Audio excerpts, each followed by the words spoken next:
Well, tonight we're just going to dive right into the message. We're going to reverse it a little bit, and we're going to get right into the message tonight. The title of the message tonight is Persevere, Don't Stop Believing, and Make Every Moment Count. Alright, it's a three-part message, okay? So, but before we get into it, I got somebody who is somebody to be looked up to in life, somebody who I look up to. He's a great man. And so with that being said, if you can turn the lights off and y'all check out this first video. Nice. At number 4, also in 2007 against the Rams, this pass to Donald Driver. Brett Favre becoming the NFL's all-time leader in passing yardage, breaking Dan Marino's mark of 61,361 yards. Wow.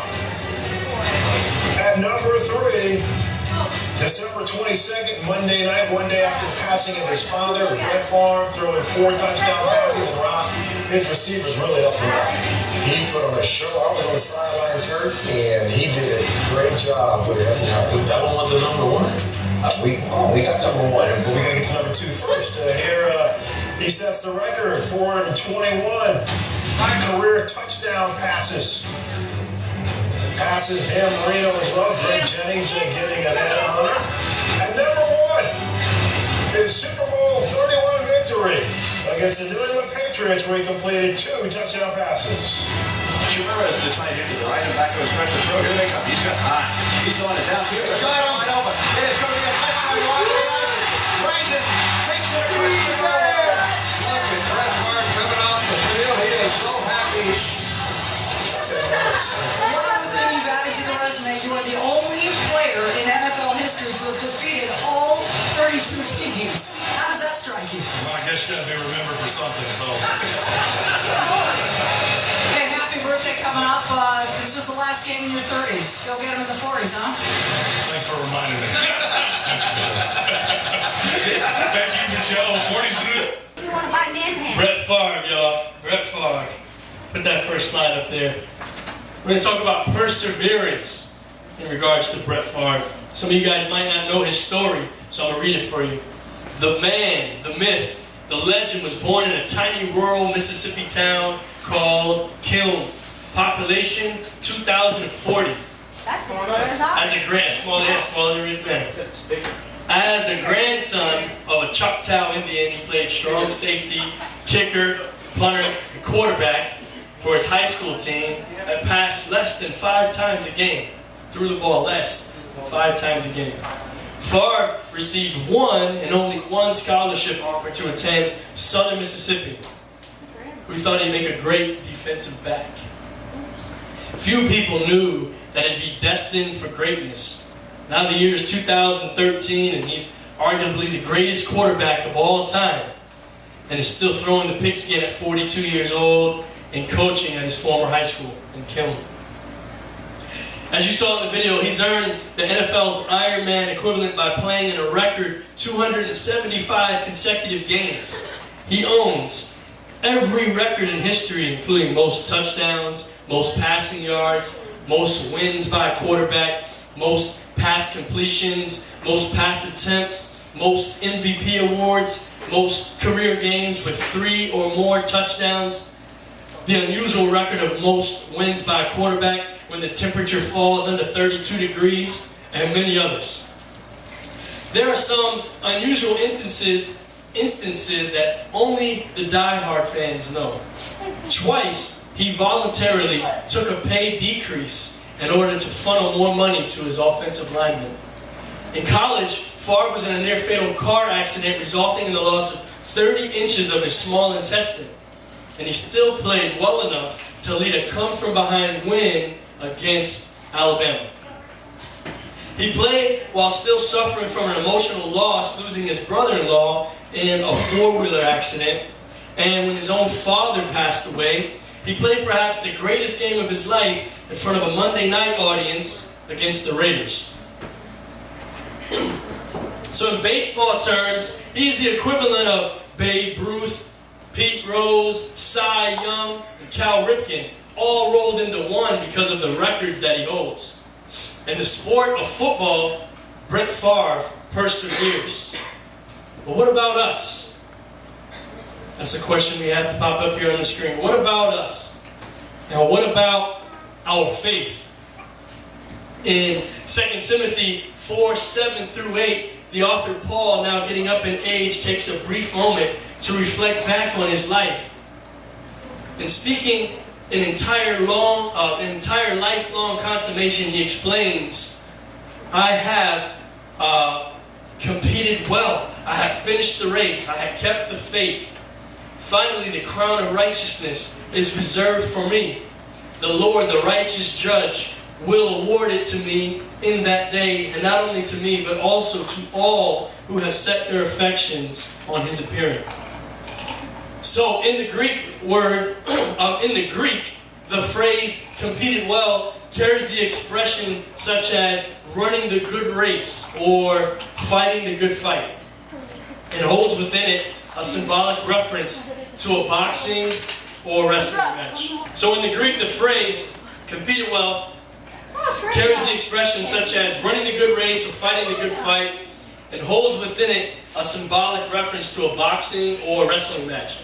I don't know about you, but I feel that sometimes life can feel just like a boxing match. There are some tragedies that are so appalling that when people ask me as youth pastor why, my only answer is, I don't know. But I do know this, that despite any challenge or spiritual battle, we are called to persevere. And this is exactly my hope and prayer for all believers, even if in our lives it seems that we may never throw a touchdown pass. All right, so my second point has a little music behind it. It's called Don't Stop Believing. I love this song. Let's all sing it together. See, I can catch a little snippet of that. Sing it together. If you want.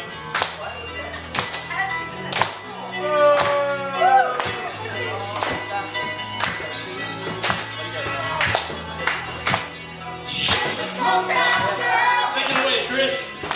living in a lonely world. She took the midnight train going anywhere.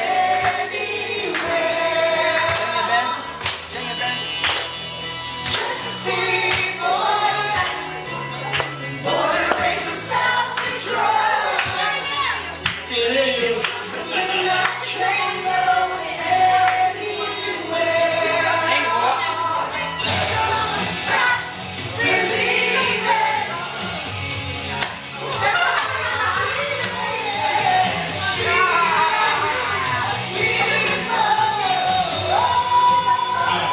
So you get the point.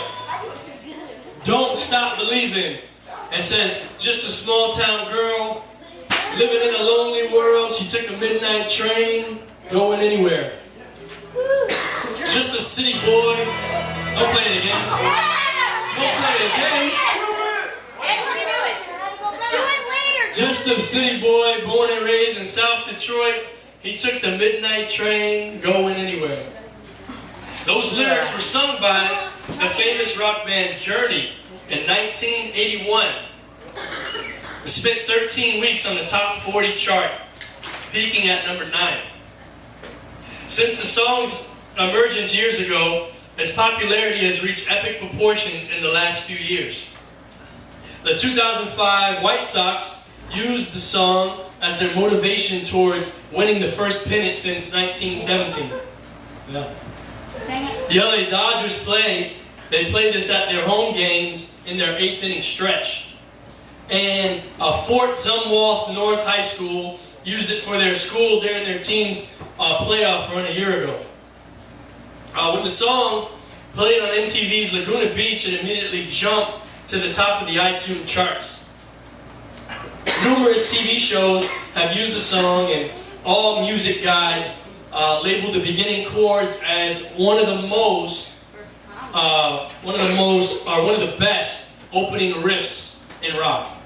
So, what's so special about a song that states some will win, some will lose, some are going to sing the blues? Why is there such an infatuation with a long song written 25 years ago about a boy growing up in South Detroit when anyone in Michigan will tell you there's no such place? People living there call it downriver. But I believe this song is so popular because it's a story about mankind's search for true love and how difficult finding one's love seems to have become.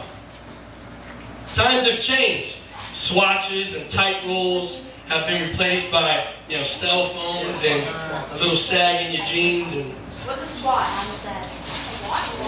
but A switch watch. yeah, It's a watch that goes on your hand. and the tight roll jeans. We used to have these Z Catarichis. I don't know if you're old enough for those, are you? You don't remember those Z Catarichis with the tight roll? That was back in my day. All right. Anyway, times have changed, right? Yes. It seems that the increasingly high age for marriage has produced a new kind of lonely people who are developing an inherent sense that the right person may never be found. When a 28-year-old has been burned so often by bad relationships that he may be perfectly willing to admit that marriage is never in his future because he feels people only let him down, this is a great heartache. But you know what I think? I think people are looking for love in the wrong places. Now the Bible says a lot about love. And one in particular scripture is in 1 John, you can pop that up there, 4, 7 through 8. And it states this: Dear friends, let us love one another because love is from God. Everyone who loves has been born of God and knows God. Next one. Whoever does not love does not know God because God is love. So if we're having trouble searching for love, my strong suggestion would be to start first and foremost with God. Start first and foremost with God. For God has the type of love that goes on and on and on and on. Like the song says. God has that type of love. So, earthquake in the Midwest? Really? Listen to this true story that a man is telling about an earthquake in Illinois. At 4:37 a.m. Friday morning, a 5.2 Richter scale registered earthquake hit the Midwest with the epicenter in Mount Carmel, Illinois. Though my own snoozing body didn't wake up, when I arrived at school, I heard stories of cabinets shaking, dishes rattling, and one of my friends who sleeps on a rollaway bed actually had his bed roll away about 12 inches from the wall.